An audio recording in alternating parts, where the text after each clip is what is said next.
안녕하세요. 프리니 김태린과 함께하는 승부 예측의 버프를 더하다 승부 예측 버프쇼, 여기가 승부처입니다.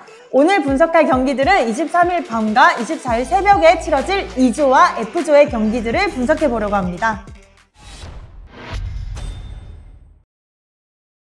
먼저 F조의 첫 경기, 모로코와 지난 대회 준우승팀 크로아티아의 맞대결이죠. 먼저 모로코의 전력은 어떤가요? 네, 모로코는 아프리카 팀 중에서 유일하게 무패로 본선에 진출할 정도로 굉장히 조직적인 팀입니다.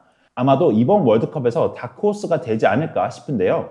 모로코는 4-1-4-1에 가까운 포메이션을 사용하고 양 사이드백인 하키미와 마즈라이 선수를 활용하여 다양한 공격 패턴을 보여주고 있습니다. 하지만 공을 직접 운반하거나 수비적으로 차단해줄 미드필더가 없고 최전방 자원의 엔-네시리와 엘카비 선수가 최전방으로 나올 가능성이 있는데 엔-네시리 선수가 대표팀에서 오락가락하는 모습을 보여준다는 점이 아쉽습니다. 네, 지난 대회 결승까지 올랐던 크로아티아인데 최근 전력은 어떤가요? 네, 크로아티아는 지난 대회 준우승을 거두며 1-2년간 어려운 시기를 보냈습니다. 달리치 감독은 높은 압박 라인이 팀의 밸런스를 파괴했다는 평가를 받고 있는데요. 그래도 최근에는 라인을 내리면서 현실적인 판단을 보여주면서 다시 안정감에 들어섰습니다. 크로아티아는 주로 4-3-3 포메이션으로 사이드에서 크로스를 통해 경기를 풀어나가거나 탄탄한 중원의 조합으로 풀어나가는 모습을 보여주고 있습니다. 하지만 변수라고 하면 이 팀의 중원 조합이 굉장히 노쇠화됐다는 점이 약점인데요. 중원의 브로조비치, 모드리치 선수가 얼마나 월드컵에서 뛰어줄지 의문점이고, 불안한 센터백 그리고 골키퍼가 약점이기에 얼마나 실점하지 않을지도 중요한 포인트입니다. 네, 아무래도 객관적인 전력에서 크로아티아가 앞서 보이는 경기 같은데요? 네, 객관적인 전력에서는 크로아티아가 앞선다고 봅니다. 하지만 저는 이번 경기에서 무승부를 예상해보고 싶네요. 생각보다 모로코가 굉장히 조직적인 구성을 보여주고 있고 다양한 공격 패턴으로 상대에게 굉장히 부담스러운 상황을 많이 연출합니다.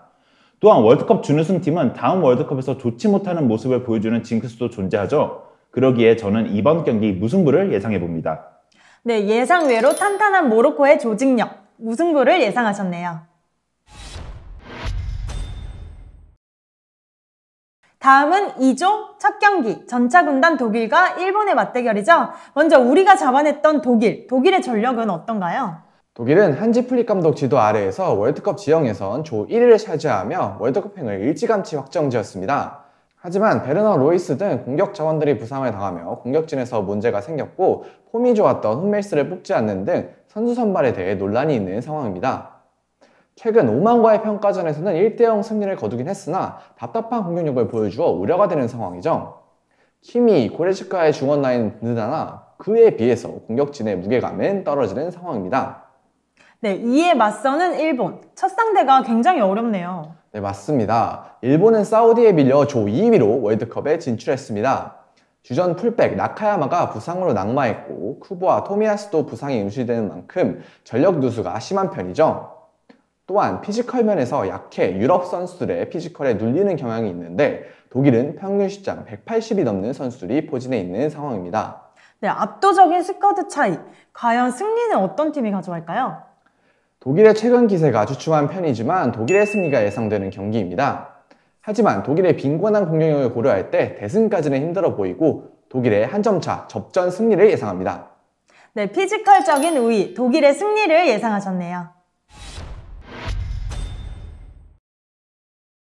다음은 2조 두 번째 경기, 무적함 대 스페인과 북중미의 강호 코스타리카의 맞대결이죠. 2조의 또 다른 강팀 스페인입니다. 스페인의 전력은 어떤가요? 네, 스페인은 엘리케 감독 아래에서 좋은 모습을 보여주고 있으며 신구 조화가 잘 이루어졌다는 평가를 받고 있습니다. 하지만 모라타의 널뛰는 결정력이 지난 유로에서 스페인의 발목을 잡았는데요. 다른 공격진들도 역할을 분산해줘야 될 것 같습니다. 네, 이에 맞서는 코스타리카는 훌륭한 골키퍼가 있는 팀으로 유명하죠? 네, 코스타리카는 나바스라는 세계 최고 수준의 골키퍼가 존재하죠. 코스타리카는 대륙간 플레이오프에서 뉴질랜드를 꺾고 월드컵에 진출했습니다. 하지만 2조에서 최약체로 분류되고 있으며 주축 선수들의 노쇠화가 눈에 띕니다.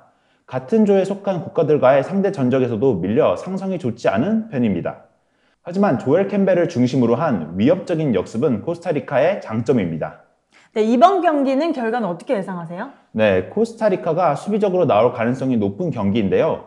스페인도 공격진에 아쉬움이 있기 때문에 큰 점수차 승리는 어려워 보입니다. 스페인의 한 점 차 승리 또는 2대 0 정도의 승리를 예상합니다. 네, 코스타리카의 수비적 운영을 변수로 스페인의 근소한 우세를 예상하셨네요. 다음은 F조 두 번째 경기, 피파 랭킹 2위 벨기에와 북중미 예선 1위 팀 캐나다의 맞대결이죠. 벨기에의 전력은 어떤가요? 벨기에는 톡시드 국가인 만큼 객관적인 전력에서 우위를 점하는 만큼 매 대회 조별리그에서 좋은 성적을 거두고 있습니다. 특히 최근 폼이 좋은 데브라이너가 박스 안팎을 가리지 않고 뿌리는 킥 혹은 슈팅이 가장 위협적일 것으로 보이는데요. 베르통원, 메니에 등이 부상 이슈로 출전이 불투명한 상황인 수비진이 가장 큰 문제가 될 것으로 예상이 됩니다. 네, 이번 월드컵 예선에서 돌풍의 팀이었는데 캐나다의 전력은 어떤가요? 네, 캐나다는 상대에 따라서 유연하게 경기를 풀어나가는 모습을 보이는 국가입니다. 캐나다의 가장 큰 장점은 알폰소 데이비스, 조나단 데이비드 등 운동 능력이 좋은 선수들을 활용해 수직적으로 빠르게 나가는 공격이죠. 다만 두 명의 중앙 미드필더를 사용하는 특성상 중원 싸움에는 조금 불리한 점이 있으며 선수들 모두 첫 번째 월드컵을 경험하기에 여러 가지 변수들이 작용할 것으로 예상이 됩니다. 네, 아무래도 벨기에 쪽으로 기우는 경기 같은데 결과는 어떨까요? 네, 이번 경기는 벨기에의 승리를 예상하며 2골 이상의 득점 역시 나올 것으로 예상이 됩니다. 자신들보다 낮은 전력의 팀을 상대로 좋은 모습을 보여주는 벨기에가 첫 경기부터 좋은 스타트를 기록할 것으로 예상합니다. 네, 객관적인 전력 차이가 큰 만큼 벨기에의 승리를 예상하셨네요. 2조와 F조의 경기 결과를 예측해보면 모로코와 크로아티아의 경기는 무승부와 언더, 독일과 일본은 독일의 승리와 언더, 스페인과 코스타리카는 스페인의 승리와 언더, 벨기에와 캐나다의 경기는 벨기에의 승리와 오버를 예상하셨네요. 저희 분석 참고하셔서 구독자 여러분들 좋은 결과 있으시기를 기대할게요. 저희는 내일 G조와 H조 경기 분석으로 다시 찾아오겠습니다. 그럼 안녕!